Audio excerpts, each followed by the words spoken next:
결혼식장에서 신부에게 버림받은 이지혁. 그는 왜 그런 굴욕적인 선택을 당해야만 했던 걸까요? 누구도 예상 못했던 파혼의 순간, 그런데 더 충격적인 건 그것이 단순한 결혼 해프닝이 아니라는 사실이었는데요. 그날 이후 모든 인물들의 삶은 전혀 다른 방향으로 흘러가기 시작했습니다. 결혼식장에서 버림받은 이지혁은 스스로도 감당하기 힘든 굴욕을 겪었습니다. 사람들의 시선과 조롱이 머릿속을 떠나지 않았고 본래 비혼주의였던 자신이 왜 이렇게 성급하게 결혼을 결정했는지 자책했습니다.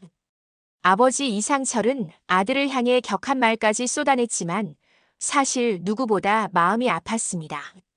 자신 역시 정년 퇴직 후 세상의 차가운 대우를 경험한 상황이라 아들이 겪는 상처가 남일 같지 않았던 겁니다. 어머니 김다정은 그런 아들을 조용히 위로했습니다. 지혁아, 괜찮아. 살아보면 알겠지만 사랑도 결혼도 다 사람 마음대로 되는 게 아니더라. 그 말은 따뜻했지만 지혁의 마음을 가볍게 풀어주진 못했습니다. 그는 스스로의 삶이 송두리째 흔들린 듯한 허무감 속에 빠져들었습니다. 결혼식이 끝나고 시간이 조금 흘렀지만 지은호의 마음은 전혀 편해지지 않았습니다. 그동안 자신이 느꼈던 상처와 혼란은 쉽게 가라앉지 않았는데요. 눈앞에서 본 지역의 파혼 장면은 단순히 남의 일이 아니었습니다. 마치 자신의 마음을 대변하는 사건처럼 다가왔습니다. 왜 그렇게 서둘러 결혼을 택했을까? 그렇게까지 부정하던 사람이었는데. 은호는 혼잣말처럼 중얼거리며 커피잔을 내려놓았습니다. 마음속에서는 미처 다 하지 못한 수많은 질문들이 맴돌았습니다. 지역을 향한 감정은 분명 정리하려고 했지만 알 수 없는 미련이 자꾸 그녀를 붙잡았습니다.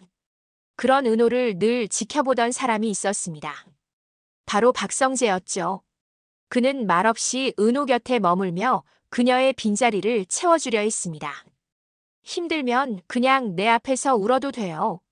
성재의 한마디는 단순한 위로 이상의 무게로 다가왔습니다. 은호는 순간 눈물이 핑 돌았지만 애써 미소로 감췄습니다. 고마워요, 본부장님. 근데 저 아직 제 마음이 뭔지 잘 모르겠어요. 그녀의 대답은 여전히 선을 긋는 듯 했지만 성재는 포기하지 않았습니다. 은호의 카페 문을 닫는 늦은 밤이면 집 앞까지 데려다주고 인테리어 프로젝트 자료를 함께 정리해주기도 했습니다. 때로는 아무 말 없이 따뜻한 차 한 잔을 건네주며 지친 은호의 마음을 다독였습니다. 은호는 그 다정함에 서서히 의지하게 되었습니다. 하지만 동시에 가슴 어딘가에 남아있는 지역의 빈자리가 마음을 복잡하게 만들었습니다. 성재와 함께 있을 때조차도 불현듯 지역의 얼굴이 떠올라 자신이 잔인한 사람처럼 느껴졌습니다. 그러던 중 은호는 고성희의 인테리어 의뢰를 정식으로 맡게 됐습니다. 성희는 다른 때와 달리 은호에게 묘하게 다정한 태도를 보였는데요. 욕망이 강하던 성희가 은호에게만은 따뜻한 시선을 주고 세심히 챙겨주는 모습은 이상하게 느껴질 정도였습니다. 은호 씨, 이건 그냥 의뢰가 아니에요. 내가 정말 믿고 맡기는 거니까 잘해줘요. 처음엔 단순한 사업적 태도라 생각했지만 은호는 이상한 친근감을 느꼈습니다. 성희와 대화를 나눌수록 자신도 모르게 묘한 끌림과 편안함이 느껴졌는데요. 마치 오래전부터 알고 지낸 사람 같은 낯선 익숙함이 스며들었기 때문입니다. 성애 역시 은호와 함께 있을 때면 설명할 수 없는 감정을 느꼈습니다. 마치 오래전 잃어버린 무언가를 되찾은 듯한 기묘한 안도감이 그녀를 흔들었죠. 한편 파혼 후 세상과 거리를 두고 지내던 지역은 점점 더 자신을 잃어가고 있었습니다. 낮에는 무표정하게 거리를 걸었고 밤이면 술잔을 기울이며 잊으려 했습니다. 하지만 아무리 마셔도 가슴속 절망감은 채워지지 않았습니다. 그러던 어느 날 은호는 카페 문을 닫으려던 순간 술 냄새에 휘청이며 앉아있는 지역을 발견했습니다. 선배, 이 시간에 여기서 뭐 하는 거예요? 은호가 다가가자 지역은 비틀거리며 중얼거렸습니다. 은호야, 미안하다. 내가 그때 널 거절한 게 사실은 겁나서였어. 은호는 순간 멈칫했습니다. 술에 취해 나온 고백이었지만 그 눈빛은 진심처럼 보였습니다. 겁이 났다고요? 그래, 널 받아들이면 난 내가 가진 모든 걸 잃을까 두려웠어. 근데 결국 다 잃었잖아. 널, 내 자존심까지 다. 그 고백은 은호의 마음을 뒤흔들었습니다. 오랫동안 듣고 싶었던 말이었지만 이미 상처받은 마음은 쉽게 무너지지 않았습니다. 은호는 떨리는 목소리로 말했습니다. 선배, 지금 이 말 술 취해서 한 거면 저는 못 들은 걸로 할게요. 그렇게 말하면서도 눈물이 맺히려는 걸 억누르며 카페 불을 껐습니다. 지역의 진심과 성재의 따뜻한 위로 사이에서 은호의 마음은 더욱 복잡해졌습니다. 한편 은호는 성희의 의뢰를 수행하면서 점점 그녀와 가까워졌습니다. 그런데 알 수 없는 순간들이 잦았습니다. 성희가 은호의 얼굴을 바라볼 때 눈가에 번지는 애틋한 빛, 은호의 어린 시절 이야기를 들으며 보이는 지나친 감정 반응, 그리고 은호에게 넌 참 나를 닮았다라고 무심히 내뱉은 말. 은호는 그 말에 이상한 소름이 돋았지만 곧 스스로를 달랬습니다. 설마 그냥 우연이겠지. 내가 너무 예민한 거야. 하지만 시청자들에게는 분명히 또 다른 비밀이 숨겨져 있음을 암시하는 순간이었습니다.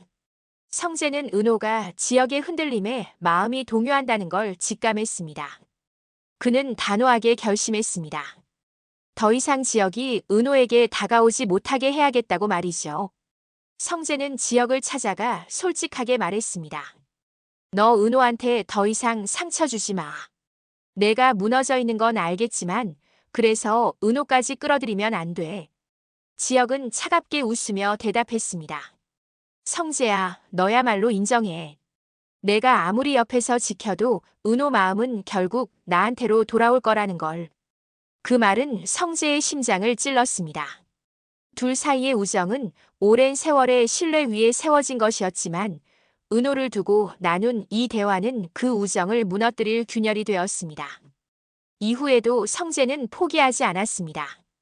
그는 은호에게 조심스레 그러나 진심 어린 목소리로 말했습니다. 나는 기다릴 거예요.